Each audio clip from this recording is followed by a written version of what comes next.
Bienvenidos a su programa Tiempo de Impacto. Para nosotros es un gusto y un placer tenerles a ustedes en esta hora de programa y compartir el contenido que tenemos para todos. Capellán, ¿cómo te sientes? Muy bien, licenciada, y usted, ya me hacía falta el cliché, ¿cómo está usted?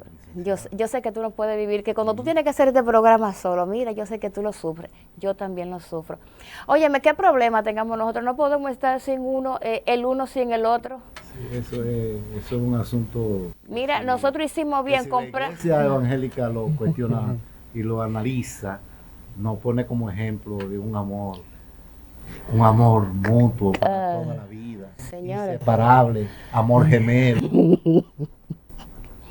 Amor siamés. Ay, Dios mío. ¿Qué más tú quieres? Señores, señores, es verdad.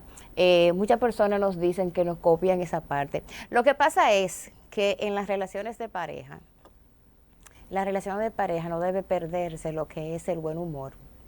Entonces, tanto Capellán como yo somos dos payasitos. Sí, nosotros nos fascina reírnos hasta de las desgracias. Entonces, por eso ejercitamos mucho el rostro y siempre estamos... Yo tengo como 90 años y Capellán como 200. Y mira, parecemos, mi amor, como de 50 y de 30. ¿Es o no es? Entonces, pero es por eso, porque reímos mucho, nos reímos hasta de las desgracias y... podemos dormir tranquilos porque no le hacemos daño a nadie. Entonces, eso es lo que permite que las relaciones de pareja se lleven bien, se manejen como debe ser. De que somos las parejas más felices de la bolita del mundo, no. Porque no existen parejas felices plenamente. La felicidad es momentánea y es desde el punto de vista como usted la vea, porque para mí tal vez felicidad, para Capellán tal vez la felicidad es comerse un pastel. Para mí no es comer un pastel, es comerme un pedazo de fruta. Entonces, cada cual la ve como quiere. Entonces eso es lo que nos hace a nosotros una parejita interesante. Bien, yo creo que pero tú me extrañas. Bueno. Cuando yo no estoy aquí al lado contigo. Cuando yo hago el programa con el invitado. Déjame decirte la cosa. Es bien ligerito cuando yo lo hago. Es bien ligerito porque aquí la rebusera soy yo. Tú eres el más pasivo. Yo siempre soy la que iba buscándole la quinta pata al gato. Tú sabías que hay un libro que se llama La risa, remedio infalible. Óigame, el que lee ese libro entiende el por qué debe de reírse todos los días. Salud, imagen, la risa es un remedio del alma, del cuerpo. Eso es así. Entonces, por eso tú planteabas en un principio, y lo recomendable es que siempre haya ese ánimo, esa forma de ser, de que las cosas no te hagan daño, sino que tú te rías de las cosas, de los hechos. Nosotros nos relajamos mucho acá porque hacemos un programa diferente. Usted no está metido en el rebú ese que anda ahí. ¿De quién? Usted sabe. Ay, mi amor. Pues no me pregunte eso, mi amor, que te bombeo. Tú sabes los millones que hay ahí. Capellán, ¿y por qué ese nombre? Nadie me ha sabido explicar el nombre del abusador. Óyeme. Explíqueme. Ajá. ¿Qué es eso? Yo no entiendo. Porque había que respetarlo, la buena o la mala. Entonces, lo que pasa es que cada cual tiene su forma de modo Pero vamos operandi. a dejar eso para después, porque este programa entonces no es me pregunten, repetible. porque entonces vienen y me buscan. Este programa se puede reponer sí. en cualquier momento y por eso ya entra en el invitado. Pero para todos aquellos que llevan vida, yo ni conozco a ese señor, tú tampoco lo conoces. No, y con personas problemáticas nosotros no nos relacionamos, por eso no tenemos cuarto.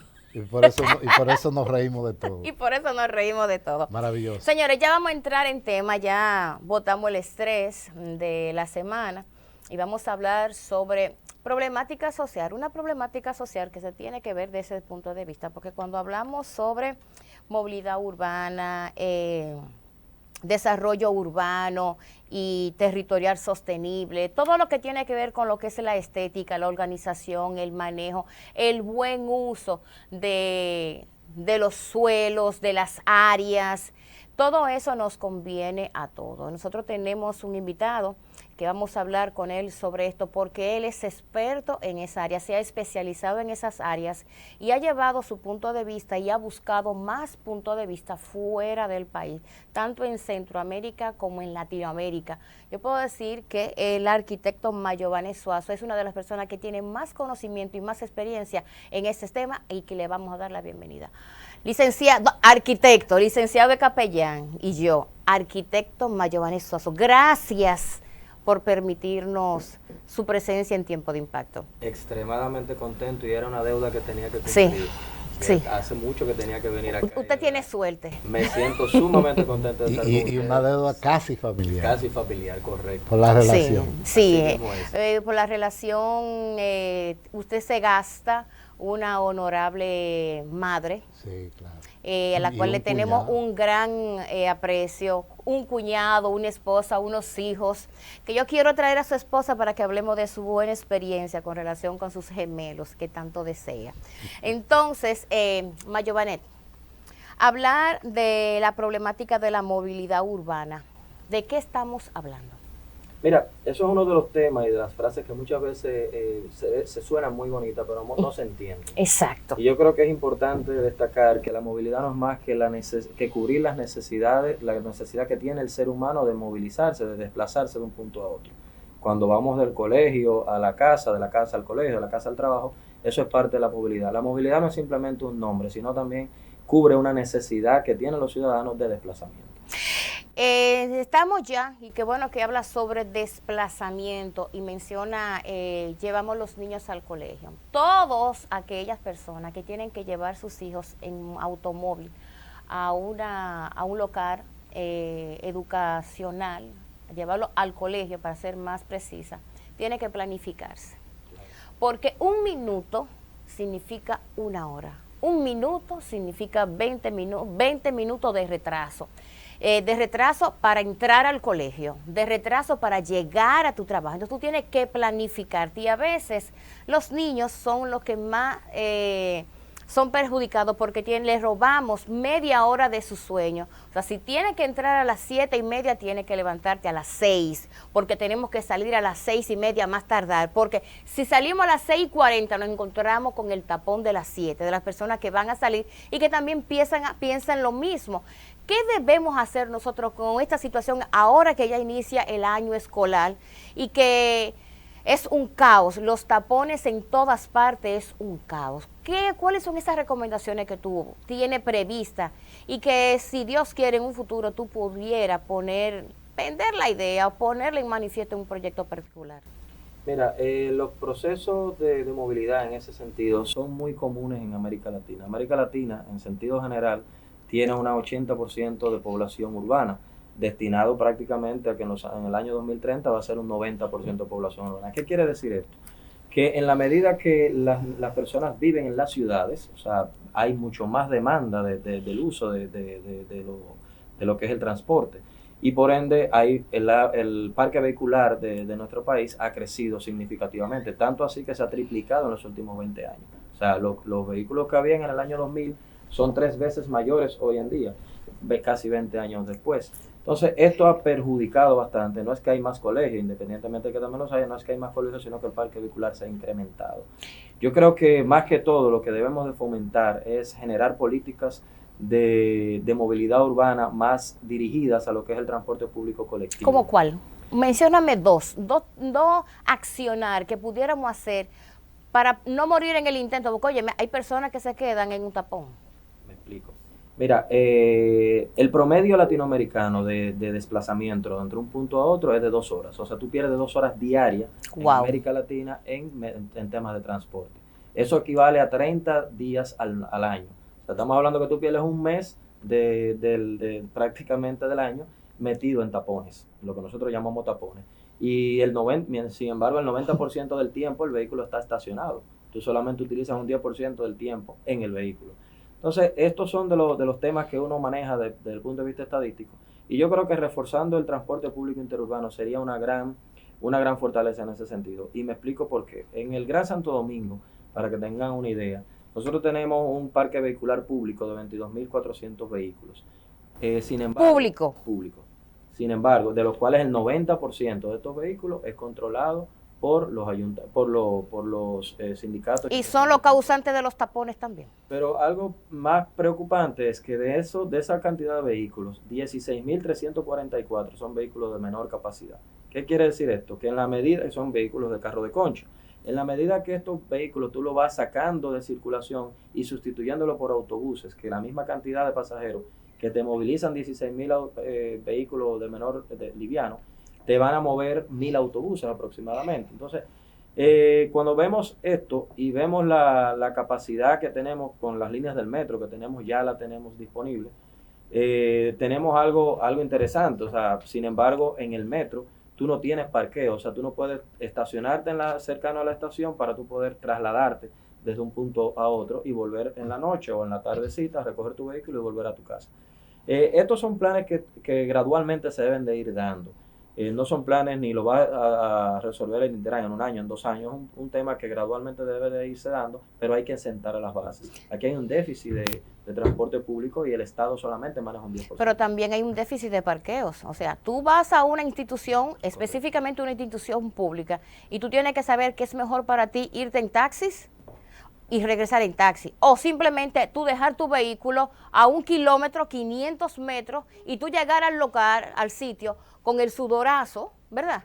Y que piensan, yo no sé qué piensan, ¿y de dónde fue que la sacaron?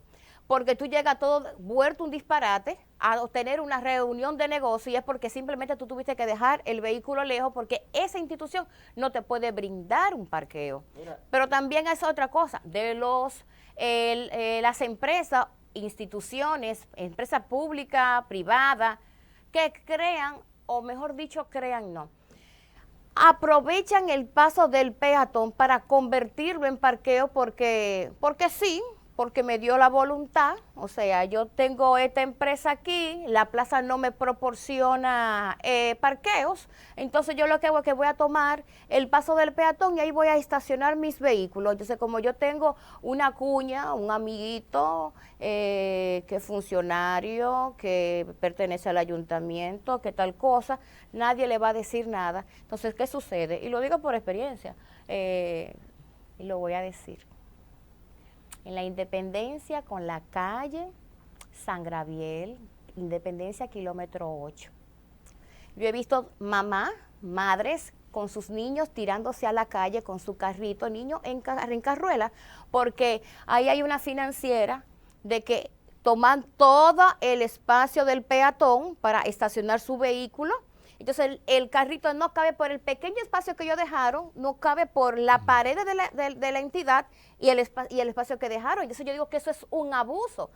Y por cierto, es un político, el dueño de eso. Entonces, óyeme, eso es un irrespeto. O sea, mis derechos, ¿en qué momento terminan y en qué momento empieza? Porque como una madre tiene que tirarse a un niño y hay colegios cerca. O sea, ¿cómo una madre tiene que tirarse a las calles? Porque un abusador tomó el espacio mío del peatón para estacionar su vehículo. ¿Dónde está el ayuntamiento? O sea, ¿qué pasó ahí? Y como ese, hay muchos sitios, muchos lugares que aquí el peatón no tiene derecho.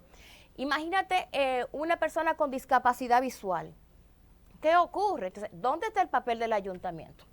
Mira, Bayomané, yo lo que creo es que así como la zona colonial dejó de ser importante y dejó de ser una área urbana de aquellos tiempos que logró sus objetivos porque eran caballos y carretas los que se cruzaban por ahí y el espacio estaba físicamente apropiado para las necesidades de la época colonial. A través de los tiempos se fue ampliando la gran ciudad y se fueron haciendo urbanizaciones, se fueron haciendo avenidas y calles nuevas y por ende las necesidades fueron saliendo de la zona colonial. Pero ¿qué ha pasado? Que el crecimiento nadie lo detiene. Físicamente, en cuanto a espacio urbano, no, la capital de la República, porque no estoy hablando de la República Dominicana, Santiago está pasando por lo mismo, por su desarrollo. La capital de la República Dominicana no tiene espacio. Entonces, ¿qué es lo que yo considero que se debe hacer? Cuando no hay espacio abajo, usted tiene que usar la parte aérea. ¿Qué ha pasado con las grandes torres? ¿Qué ha pasado con los grandes edificios? Abajo no hay espacio, los metros no crecen. El metro tiene una medida y las casas y torres se hacen en base a una medida. Entonces, ¿por qué las torres aparecen? Porque en la ciudad no hay espacio. Te toman un espacio donde cabe una casa de 300 o 400 metros, o 500, vamos a decir, casi una tarea, y te suben un señor edificio de 15 o 17 niveles que determina casi una urbanización de las plantas que tiene, en base a 500 metros. Entonces, eso fue una necesidad de la falta de espacio. ¿Qué es lo que tenemos que hacer, Mayovani? Agarrar la parte aérea y aprovecharla. ¿Qué es lo que hacen las grandes metrópolis? Eso mismo. Por ejemplo, ¿qué es lo que es un tren, por ejemplo, aéreo? Bases en Miami hay un tranvía que te cruza la ciudad y tú tienes sitios donde el ciudadano sube y se monta y nada tiene que ir a las calles. Igualmente ocurre con los sistemas de metro. En Estados Unidos y en los países desarrollados, cuando salen del subterráneo caen en la parte aérea y tú ves todas las calles, las avenidas, desde arriba. Pero no solamente, llegará un momento en el futuro que todo será arriba, porque tú no puedes detener el desarrollo de la humanidad. Tú no puedes decirle a una familia, no, usted no puede, nada más puede tener 2 niños, como una vez hicieron los chinos, que le prohibieron a la familia tener más de 2 muchachos, precisamente por eso, por la acumulación de gente en las metrópolis. Entonces, ¿qué recomendación? Porque nos estamos matando aquí en la ciudad. Nosotros los dominicanos en la metrópoli, en la ciudad de Santo Domingo, nos estamos matando. Aquí se entran a tiro. Óyeme, choferes con choferes, y más en el transporte público, que es un desastre. Se matan a tiro y a puñaladas. Hermoso.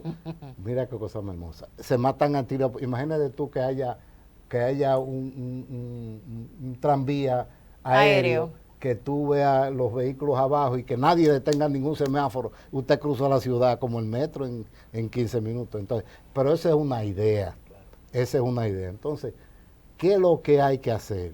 Evitar ese hacinamiento que hay ahora mismo en la República Dominicana. ¿Cómo? Aprovechando el espacio aéreo. No hay otro. Porque si tú te pones a poner orden, lo primero que había que sacar son los carros públicos del medio.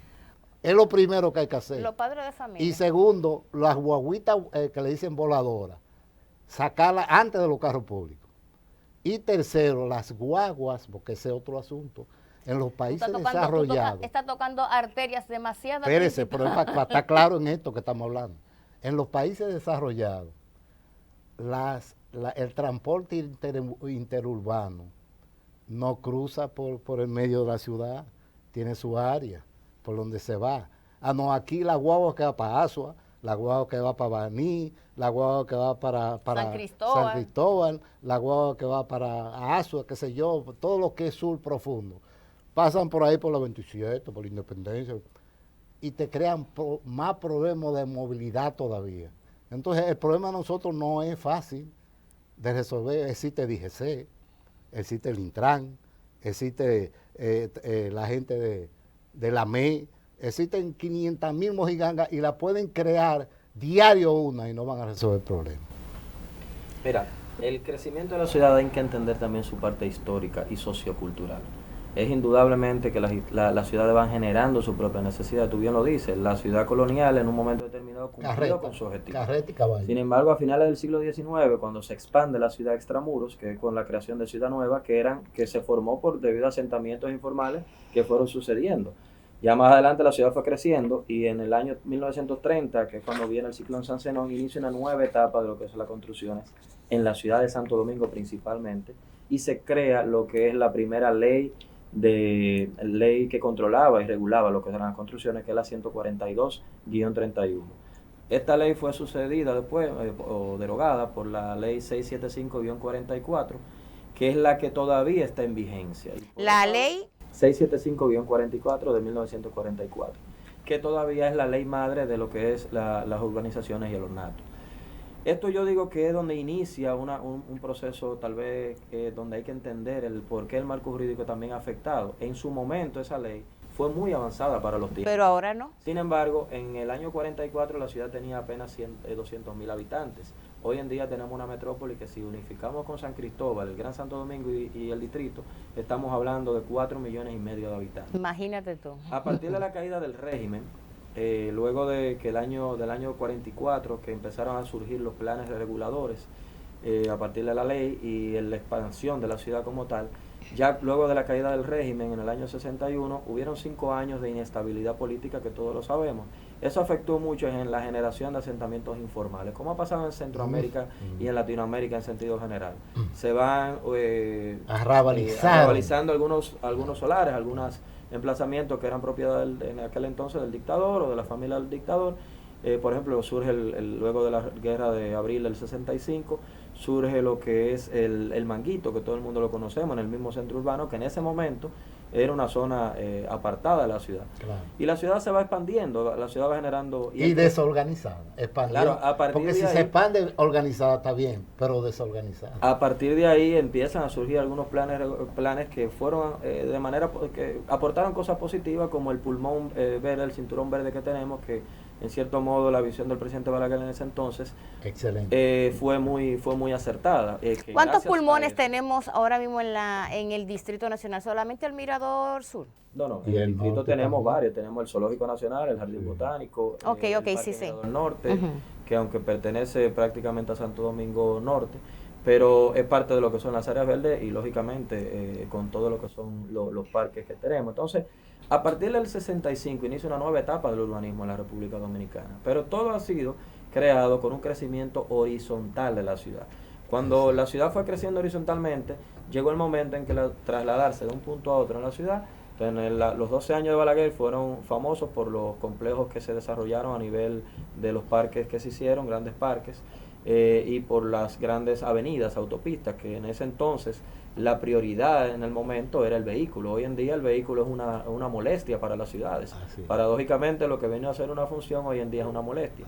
Y es por esto que hablamos del fomento del transporte público. Entonces, ya la nueva etapa de lo que es el urbanismo, luego de los gobiernos del PRD, del 78 al 86, surgen los planes de Onatrate, que ya la ciudad iba creciendo, y surgen los problemas que en inicio era un programa interesante de transporte interurbano. Sin embargo, lo que ha sido tradicional, las improvisaciones y la falta de una política de Estado en materia de movilidad, por ejemplo, y de transporte, lo que ha venido pasando con la ONSA, las malas administraciones, no darle continuidad a los procesos, cayó en Onatrate. Ya el crecimiento vertical de la ciudad de Santo Domingo inicia en lo que es a partir del año 96, cuando la llegada ya al gobierno, porque en los primeros 10 años del segundo mandato del gobierno de Balaguer, no se trabajó tanto en la verticalidad de la ciudad. Es a partir del 96, con la llegada del gobierno de Leonel Fernández, donde inician los proyectos privados, principalmente esa inversión privada, de desarrollar torres de alta. ¿Se respetan la ley matriz para desarrollar ese tipo de urbanismo? Nosotros tenemos, sin lugar a duda, uno de los mejores marcos jurídicos desde el punto de vista normativo de la ciudad. ¿Dónde está el problema? En la aplicación de la ley y en los resultados, o sea, en la aplicación y en el régimen de consecuencias que debe tener esta ley. Tú bien lo dices. Aquí hay muchas cosas que en las narices muchas veces de los ayuntamientos, de las alcaldías se hacen, y de repente tú dices, ¿pero por qué? Entonces, si a fulanito se lo permiten, ¿por qué a mí no me lo pueden permitir? Un ejemplo, haciéndote un pequeño, y hago el llamado. Yo digo que yo estoy satisfecha con el trabajo que viene haciendo David Collado. Es uno de los presidentes de la comunidad, como digo yo, del ayuntamiento, el presidente, los alcaldes, el alcalde del ayuntamiento, que viene siendo como el segundo presidente, ¿verdad? Para mí. El jefe de la ciudad. El jefe de la ciudad, los city mayors, son los city mayors, entonces, que ha tratado de hacer un trabajo sin escándalo, etcétera, etcétera, etcétera. pero se les pasan muchas cosas. Es como que le hace falta un poquito de don de mando o que las personas que tienen que ejecutar acciones no lo hacen. Si ustedes quieren ver un desastre, desde el kilómetro 9 de la Independencia hasta el 12, los domingos, con la purga. Mire, señores, ya le han clausurado la entrada a la Plaza Luperón por la Independencia, clausurada. Y no se te ocurra pasar con tu vehículo por ahí para entrar a la plaza, porque fácilmente tú te llevas uno de los tantos tarantines que ponen ahí en la misma entrada. Entonces, la movilidad se para ahí. Es que tú no puedes. ¿Cómo tú le das para atrás? O sea, yo me quedé en una ocasión. Y un domingo. Mira, yo me quedé en una ocasión que yo dije, Dios. Y si yo le daba más hacia adelante al vehículo, iba a tumbar un tarantín de eso. El señor tuvo que cogerlo, su palito, y echarle un poquito más, porque si no lo iba a tumbar, porque me puso una guagua y la guagua salió. El chofer de la guagua salió a comprar un refresco al otro lado de la esquina. O sea, es un desorden.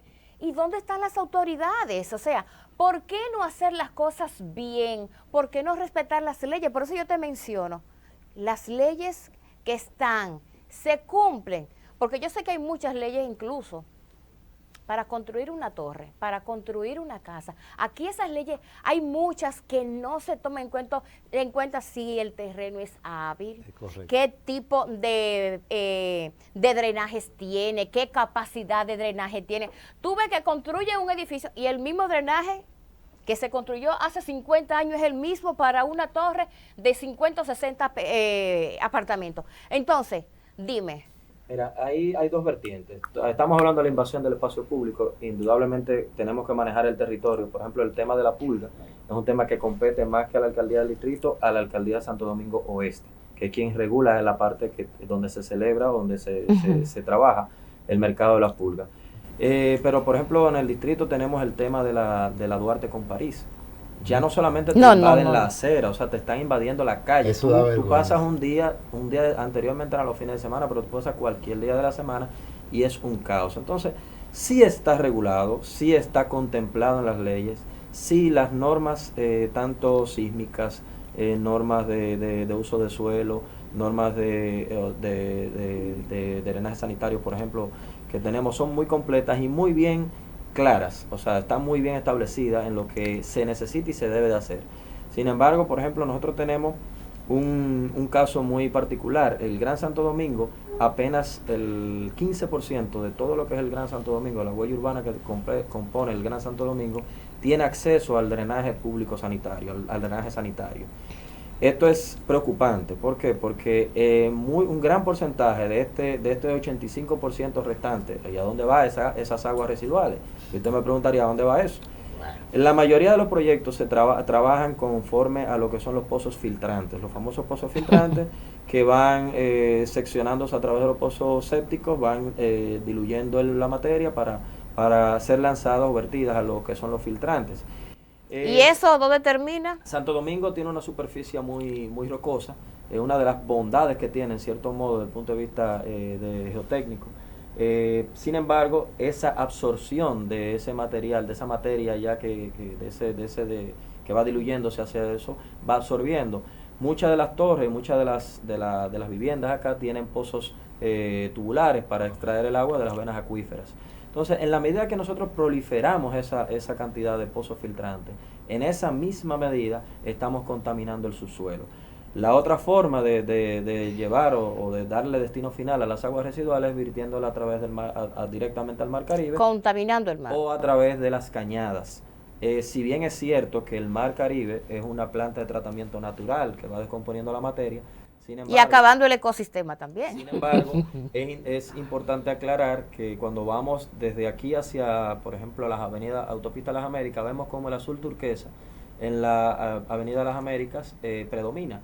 Sin embargo, en la parte frontal de la zona costera del malecón, ya prácticamente tenemos muchos años que no vemos el color azul. Y es precisamente porque hay varias bocas virtiendo directamente esa materia.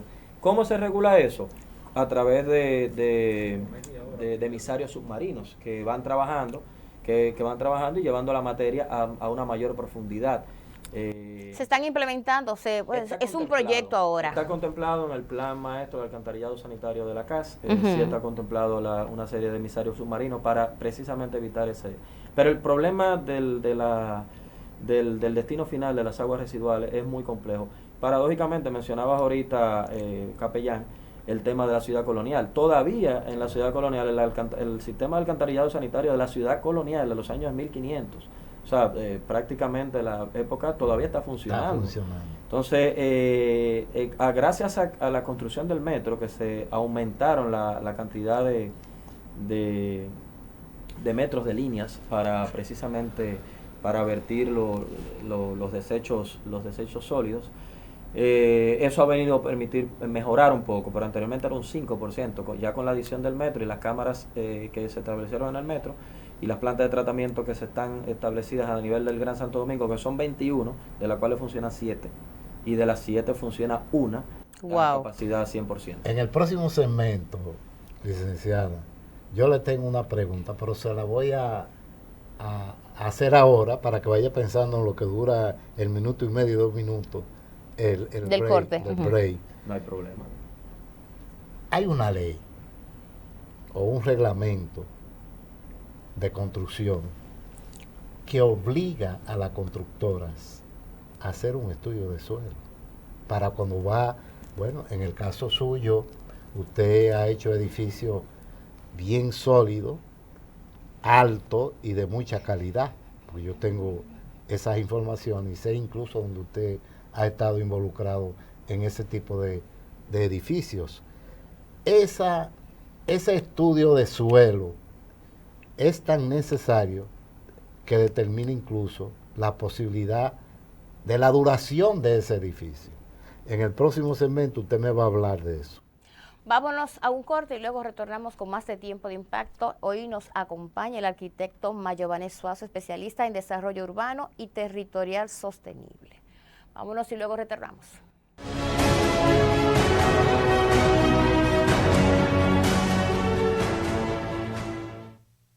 Visita la página web www.funtecom.org para cualquier información sobre tecnología y comunicación. Funtecom, la Universidad de la Telecomunicación en la web.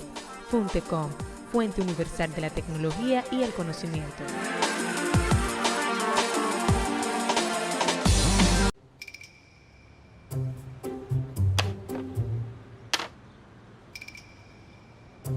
¿Dónde está Juan Carlos? Me ha dejado solo con estas mujeres ahora, yo sin frente.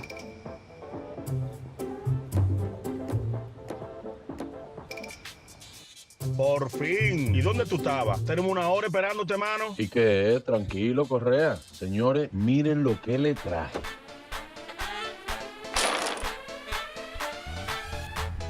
Vamos arriba. Viene Multiplay de Win. Baraje el aburrimiento, compadre. Pero ven acá, ¿de esto sé yo? Disfruta de Internet 4G, televisión en línea y voz para tu móvil y hogar desde 650 pesitos. Baraja el aburrimiento con los nuevos planes Multiplay de Win Telecom.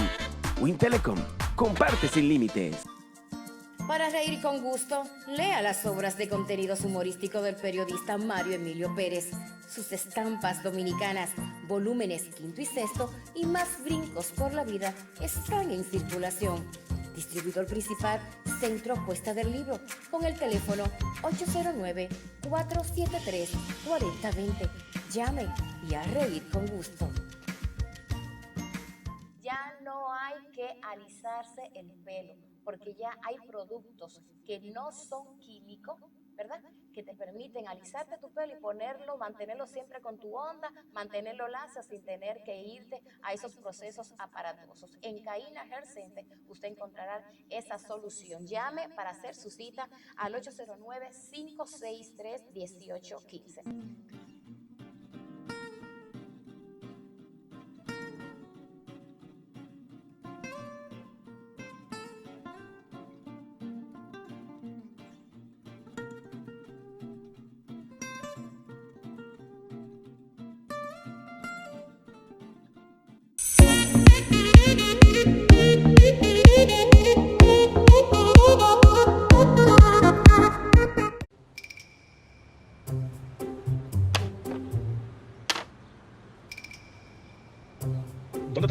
Me ha dejado solo con estas mujeres ahora, yo sin frente.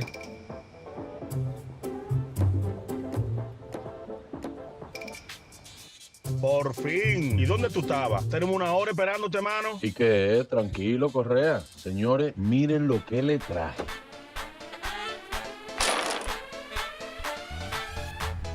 Vamos arriba. Viene Multiplay de Win.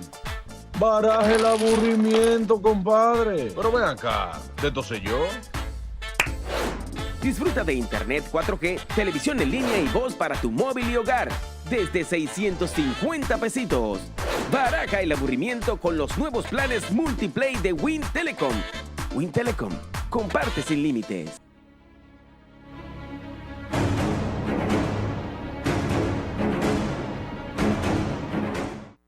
Gracias por continuar con Tiempo de Impacto. Como decíamos antes de irnos a la pausa, nos acompaña el arquitecto Mayovane Suazo, especialista en desarrollo urbano y territorial sostenible.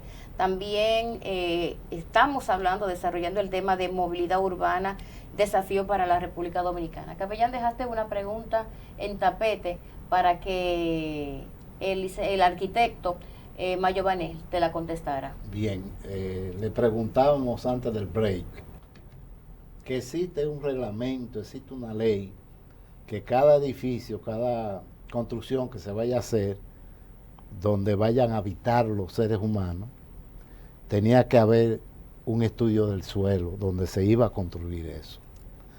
Normalmente en la República Dominicana es un país de chercha, es un país de amistades, es un país de compadreo, es un país de potencia personal, que yo soy coronel y yo consigo las cosas. Y de no me importa. Y de no me importa. Un 60 o 70% de los edificios, sino que me digan lo contrario, no tiene un estudio del suelo donde ha sido construido. Porque lo hacen, sencillamente lo hacen. ¿Ves? Ningún juez ni ninguna institución jurídica para, a través del ayuntamiento, para una construcción porque no le han enseñado el papel de estudio del subsuelo. Yo digo, y es un asunto que es un buscapié que yo lo voy a tirar a usted, el país nuestro es el país más bendecido del mundo. Óigame bien, el último terremoto de importancia que hubo en República Dominicana hace 30 años, y el anterior fue en el 1800 y pico, 1830 por ahí. Entonces, yo digo, personalmente yo, que lo que va a determinar el estudio del subsuelo, del suelo, en las construcciones, es un terremoto de 7.5 o más de 7. No creo que aguanten mucho. Espérese, los que queden parados también construidos. Y están trabajados, claro, y están trabajados en un terreno bien estudiado. Oye, la prueba de resistencia, los que queden parados. 7.5. Oye, los que queden parados. Es un dato de mi amigo, el ingeniero Osiris de León. Bueno, coincidimos. Estamos pegados. Coincidimos Osiris y yo. Se Déjeme respeta decirle, esa ley que los que queden parados son los que tienen lo que pasaron la prueba. ¿Y qué va a pasar y qué pasaría con lo que cuando yo compro un apartamento en una torre? No tiene garantía. ¿Qué va a pasar con Nada, esa garantía? no tiene garantía. ¿Existen ese tipo de garantías para aquellos adquirientes de apartamentos? No, porque tú compras un apartamento y no te dicen, mire, este es el estudio de suelo. Tú lo compras. Debería un adquiriente. Es más, el estudio de suelo es falsificado ya. Para llegar más. Un adquiriente de un apartamento de esa torre decirle, muéstreme el estudio de suelo que avale que esta inversión que yo voy a hacer vale la pena. Y yo lo dudo. Y es legal. Sí, y él lo puede tiene exigir. Tu derecho. Eso es legal. Mira, para mí es muy cuesta arriba decir que en cierto modo yo difiero con algunas cosas con el maestro Osiris de León, a quien tengo una grandísima admiración. Por ejemplo, en el año 2010, amigo mío, sí, no, a quien tengo una gran distinción, indudablemente, una persona en institución en este sentido, y por eso es muy cuesta arriba para mí cuestionar, o no cuestionar, sino tal vez llevar diferencias de criterio más que todo. A partir del año 2010, cuando el famoso terremoto de Haití, se modificaron las normativas, sobre todo el código sísmico en la República Dominicana, y lógicamente se endurecieron las normas. Esto a su vez implicó también que se establecieran lo que son los estudios geotécnicos. Anteriormente se establecían los estudios geotécnicos para viviendas de más de 2 niveles. no para viviendas de 1 y 2 niveles. Sin embargo, a partir de esta situación, de esta modificación, se estableció que incluso hasta una vivienda de un solo nivel tiene que cumplir con un estudio de uso de suelo.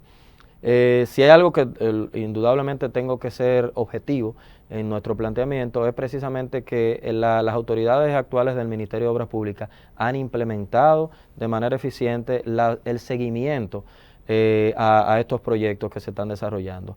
Mi mayor preocupación en la República Dominicana con respecto a un sismo de categoría 7, categoría 8, y lógicamente ya categoría 9 es un sismo bastante complejo, ahí es un tema de pedirle a Dios que no se caiga.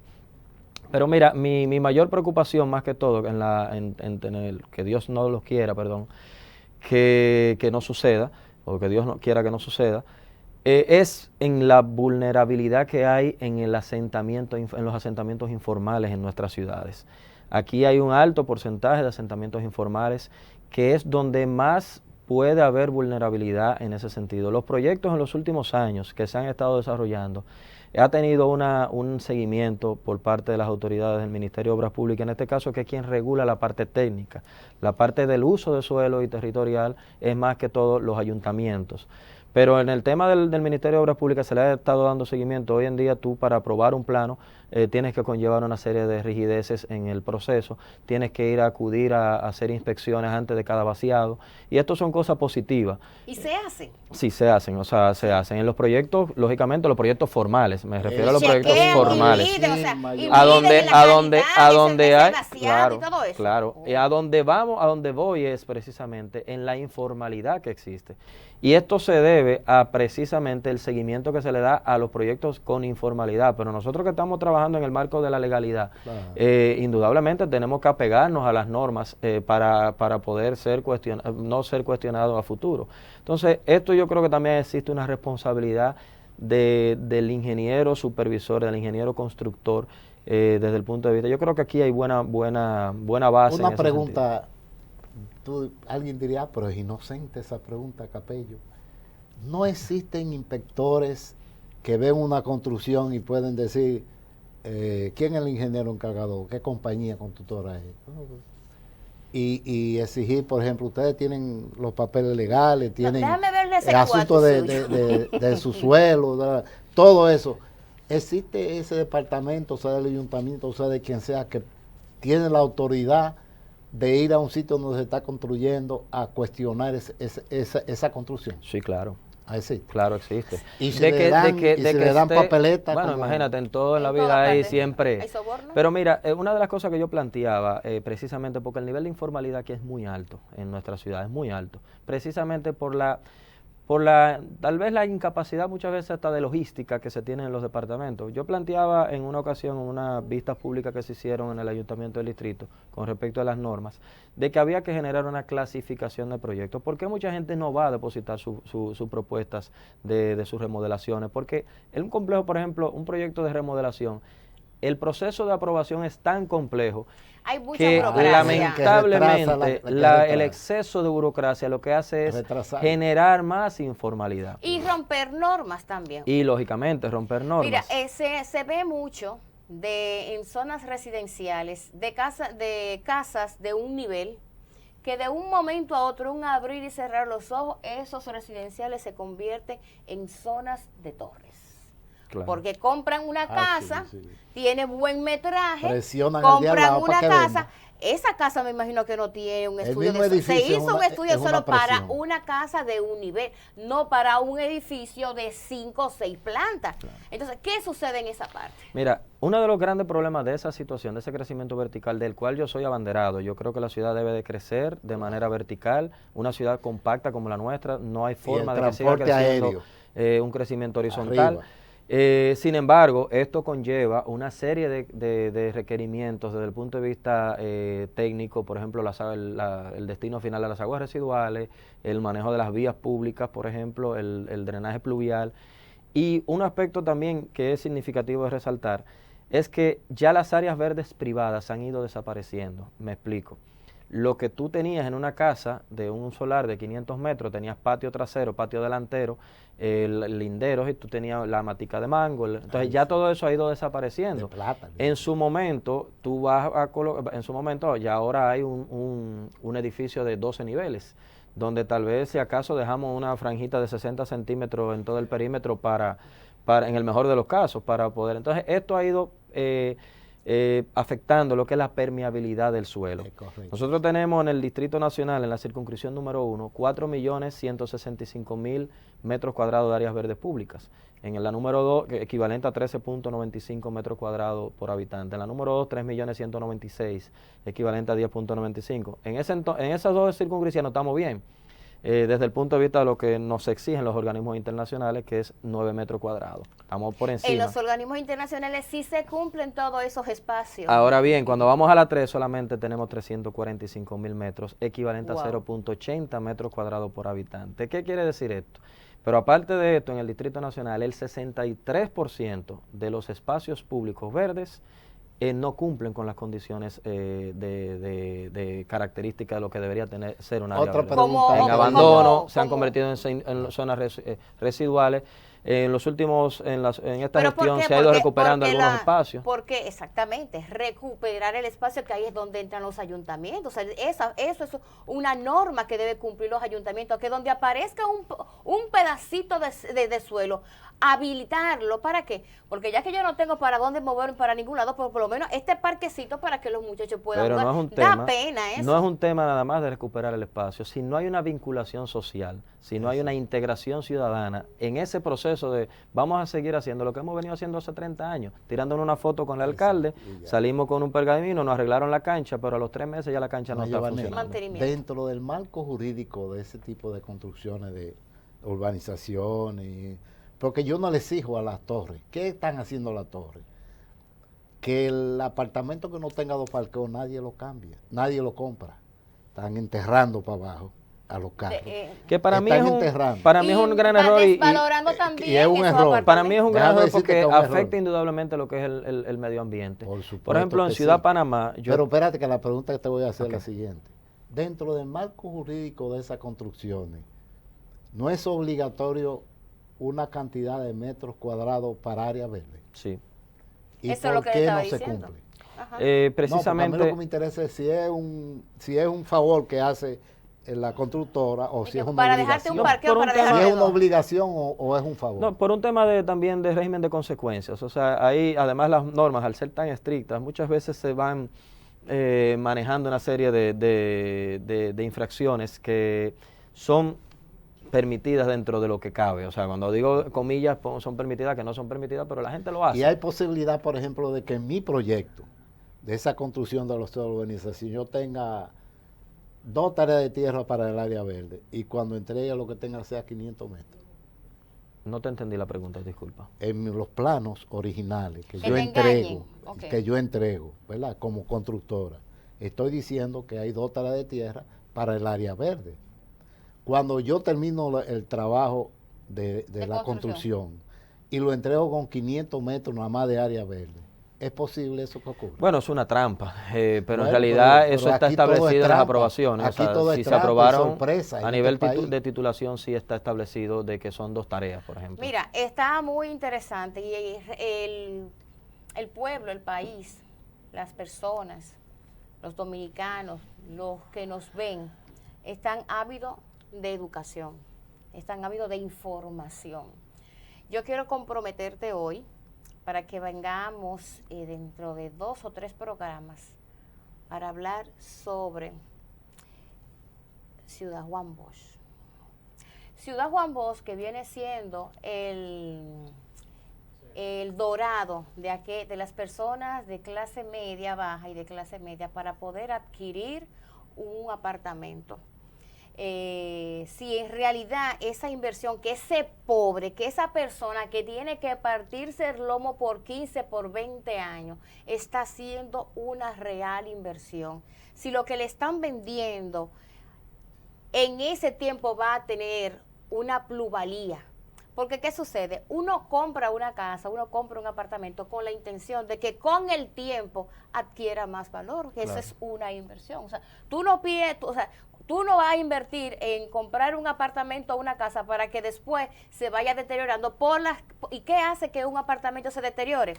La urbanización, el entorno, que te pongan mucha cafetería, que te pongan muchas discotecas, muchos colmadones, que todo el mundo entre. Vale la pena hacer una inversión en la ciudad Juan Bosch.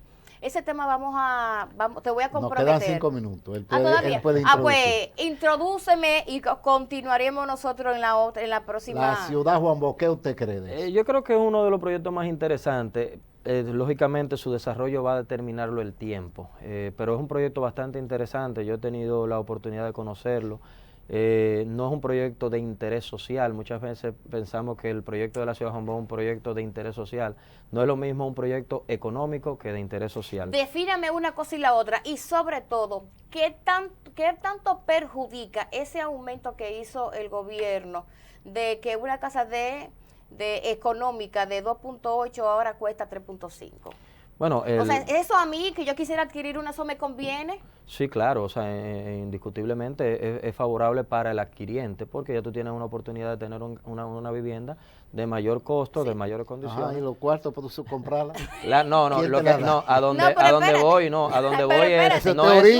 es que me suban, no es que suban la casa, no es que suban la vivienda, lo que tú tienes, eso es lo que yo quiero que tú me lo expliques. Es la consideración de una vivienda económica a una vivienda. Yo entiendo, dentro de mi ignorancia en ese sector, que si yo compraba este teléfono en 5,000 pesos, ahora ese teléfono cueste 8,000 pesos, ya yo voy a tener menos posibilidades de adquirir ese teléfono. No. Y es el mismo teléfono, tiene el mismo software, me da el mismo trabajo. Entonces yo me pongo a pensar, ¿qué fue? ¿Pero qué? ¿Ellos creen que me están ayudando? Por lo menos eso es lo que yo entiendo. Explícaselo tú a aquellas personas que tenían pensar, voy a adquirir mi primera casita en Ciudad Juan Bosch porque puedo conseguirle en 1.5 y el gobierno me da casi un 12, un 13% si esta es la primera vivienda. ¡Wow! Voy a aprovechar eso. Pero ahora con este anuncio que me habrá confundido qué es lo que está pasando. No fue que subieron la vivienda, lo que subieron, lo que prácticamente es la categoría de la vivienda ahora, una vivienda económica ya puede incluso tú tener, ¿por qué? Porque tú salías a buscar una vivienda 1.8, ya tú no encuentras en la ciudad una vivienda 1.8. No en ninguna parte. Ni siquiera en la avenida Jacobo Masluta, ni siquiera en los proyectos. Entonces ya ahora tú vas a poder, en 3,5 millones ya tú estás considerando una vivienda ya económica y hay vivienda que todavía. Eso quiere decir que tú no vas a dar los 3,5 millones, sino que tiene ese valor. Que tiene ese valor, correcto. O sea, tú tienes hasta ese valor para tú conseguir, para hacer una vivienda. Pero espérate, imaginémonos, tú eres el arquitecto, tú eres el que construye. Tú con 2.8 construiste una casa. Y un 50% de esos 2.8, 1.4, es lo que cuesta en material la casa. La otra parte, el 1.4, son tus beneficios. Entonces, por esos 2.8... No creas que los constructores ganamos tanto. No, pero un ejemplo, dentro de mi ignorancia, eso es lo que las personas entienden allá afuera. Entonces, quiere decir que con los 3.5 es prácticamente lo mismo que los 2.8, pero es en clasificación, no en el costo real. Sí, no, es en el costo real de venta. Tú tienes ya un costo real de venta de 3,5 millones, o sea, tú tienes puedes adquirir una vivienda como primera vivienda que puede ser hasta de 3,5 millones de pesos. Ya una vivienda de 2.800.000, es difícil conseguir una nueva vivienda. No, pero es que no me han entendido. Yo Mira, voy a ya comprar, estamos en tiempo, sí, por favor. A cerrar. Yo voy a comprar un apartamento de allá, de Ciudad Juan Bosch. Claro. De Ciudad Juan Bosch, ¿verdad? Y antes me estaban pidiendo 2.4. Cuando el presidente dijo 3.5, ¿qué tengo yo que hacer? ¿Me van a cobrar los mismos 2.4 o los 3.5? No, es que lo que se habla de 3.5 no es que subieron las viviendas siguen al mismo precio. A los 2.4. Sí, siguen a 2.4. Lo que pasa es que el nivel de señores, financiamiento para la clasificación de una primera vivienda quiere decir que pasó de ser de 2.4 a 3.5. O sea, ¿qué quiere decir? Que en esa alocución que hizo el presidente Danilo Medina, si usted compró una casa económica de 2.8, un ejemplo, Con esa locución, el presidente le regaló a usted 1 millón de pesos. Es así. Claro, o sea, Pero no yo 1 estoy millón de hablando pesos, de no, lo que- espérate, no 1 millón de Casi pesos. 1 millón de No, pesos. no. Porque No, 1 millón de pesos. Bueno, casi 1 millón de pesos. Son 3.5. Giovanni, No, porque es el 10%, 800 es el mil 10% del valor de la vivienda adquirida. O sea, Ma, si tú la Giovanni, adquiriste a eso- 1.4, esa es la palabra. Sí. Ahora, si tú adquiriste una vivienda a 3.5, el 10% va a ser Ma, completamente Giovanni, diferente. es que estamos confundidos y la gente lo quiere saber. Yo estoy hablando de la Aquí están persona haciendo que más va señas. mañana a comprar a la ciudad Juan Bosch y da los 2.4. Sí, si, está en ok, si el bueno. precio es 2.4, es No, no, 2.4. no. Dijeron que son 3.5. No, No, yo no, creo que es la información la tienen clasificación. rara, es un tema de clasificación. Es de clasificación, proyectos de capellán. viviendas económicas. Ya a mí me Aumentaron lo la explicaron. clasificación de Ya yo te vivienda lo voy a económica. No los explicarte cuartos cómo que tú es. tienes que No dar. que subieron las viviendas. Ah, ok, ya, ya. Tú estás dentro Estamos del claros ya. rango Ya de, estamos. de casa económica hasta 3.5. Tú estás que Exacto. puede ser 2.3. Tu rango 3.2, máximo de exacto. vivienda económica es 3.5 A partir de ahora. ahí, Anteriormente ya era tú no eres- 2.8. Ya tú no eres una clase media baja, ya tú eres un amigo de fulanito el abusador. A partir Ah, bueno. Ay, sí, la va a quedar. Yo no lo conocí, por si Yo acaso. tampoco. Oye, Manuel, gracias por haber estado con nosotros en Tiempo de Ay, Impacto. Dios Yo sé mío. que disfrutaste el programa porque Claro, claro. este espacio es eso. Aquí votamos, damos información y votamos estrés. Gracias a todos ustedes por su fidelidad como cada domingo. Recuérdese que nos vemos de 10 a 11 de la noche en CTV Canal 3 y Canal 38 de Altiz también. Y de Repetición. 9 a 10 por Claro.